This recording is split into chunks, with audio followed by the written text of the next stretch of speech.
Assalamualaikum warahmatullahi wabarakatuh. Perkenalkan, nama saya Tri Fajriya Lutehayu, NPM S1I017059. Di sini saya akan menjawab hasil dari ujian akhir semester saya pengelolaan wilayah pesisir terpadu.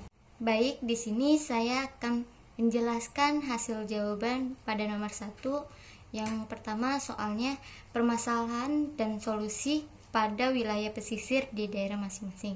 Saya di sini akan menjelaskan tentang ekosistem terumbu karang pada Pulau Tikus.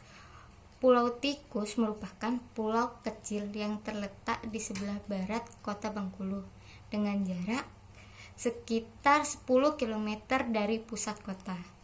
Pulau Tikus memiliki potensi ekowisata bahari terumbu karang dengan perairan yang jernih dan bersih, sehingga keindahannya menjadi daya tarik tersendiri bagi pengunjung. Terumbu karang yang ada di Pulau Tikus bisa dimanfaatkan sebagai objek ekowisata, yaitu ekowisata bahari kategori diving dan snorkeling. Salah satu ekosistem perairan tropis yaitu ekosistem terumbu karang. Terumbu karang merupakan ekosistem bahari yang banyak menarik perhatian karena merupakan daerah alamiah yang dibandingkan dengan ekosistem lainnya. Terumbu karang merupakan ekosistem paling indah dalam hal warna dan bentuk serta desainnya sangat kaya akan keanekaragaman jenis biota yang ada di dalamnya. Pada permasalahan ekosistem terumbu karang di Pulau Tikus ini sekarang sangat kurang baik dikarenakan banyak ekowisata itu menyalahgunakan dengan terumbu karang tersebut yang untuk diambilnya untuk dibawa pulang untuk hiasan atau pajangan pada di rumahnya. Yang kedua itu terdapat di saat dia snorkelingan, dia menginjak terumbu karang yang mengakibatkan kerusakan pada terumbu karang yang masih hidup. Solusinya itu untuk tour guide ekowisata atau tour guide wisata itu sebaiknya memberi informasi kepada wisatawannya agar tidak mengambil dan tidak menginjak pada terumbu karang yang masih hidup, dan juga membuat peringatan atau poster tentang pada ekosistem terumbu karang di Pulau Tikus tersebut. Pertanyaan yang kedua yaitu apa itu pengelolaan wilayah pesisir terpadu dan dimensi apa untuk mencapai pembangunan wilayah pesisir secara berkelanjutan dalam bidang dimensi sektoral, dimensi ilmu, dan dimensi ekologis. Yang pertama saya akan menjelaskan pengelolaan wilayah pesisir secara terpadu itu merupakan suatu pendekatan pengelolaan wilayah pesisir yang mengakibatkan dua atau lebih ekosistem sumber daya dan kegiatan pemanfaatan pembangunan secara terpadu guna mencapai pembangunan wilayah pesisir secara berkelanjutan.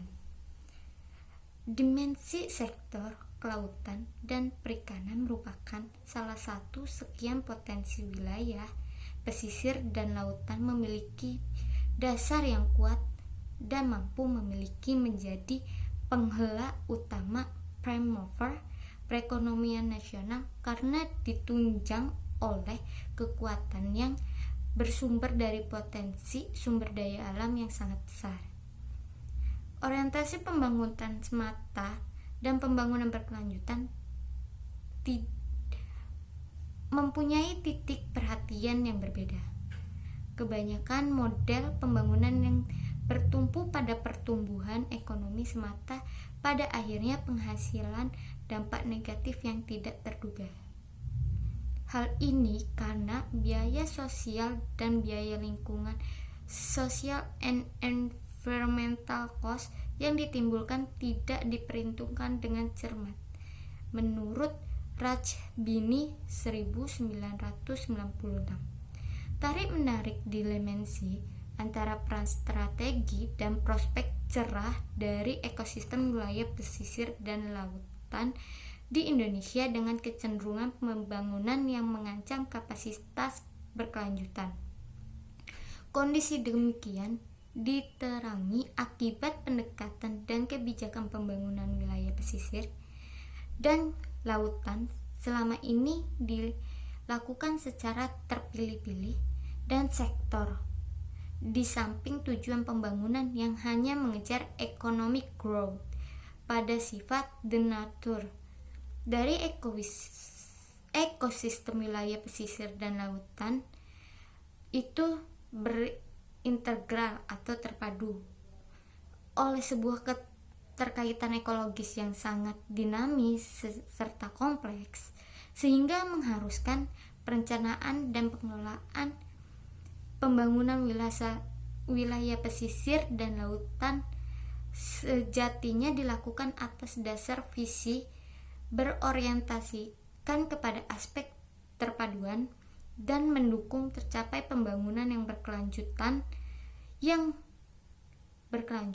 Untuk itu dibutuhkan pendekatan terpadu atau integral, sehingga kepentingan pembangunan dan pelestarian lingkungan bisa sinergi dan berjalan secara simultan menuju pembangunan berkelanjutan. Yaitu contohnya itu dimensi sektoral itu dalam saling integral dengan contohnya DKP dengan LHK itu saling bekerja sama. Terus untuk yang bidang ilmunya itu seperti kerjasama teknik dengan kelautan untuk pembangunan pada wilayah-wilayah seperti pelabuhan dan lain-lain. Yang terakhir itu dimensi ekologis, berpenggunaan yang diperhatikan berlangsungan ekosistem. Contohnya kayak ekosistem terumbu karang, ekosistem mangrove, ekosistem penyu, dan ekosistem lain-lainnya. Terima kasih, cukup sekian dari saya. Itu jawaban UAS pengelolaan wisata wilayah pesisir terpadu. Cukup sekian, terima kasih. Wassalamualaikum warahmatullahi wabarakatuh.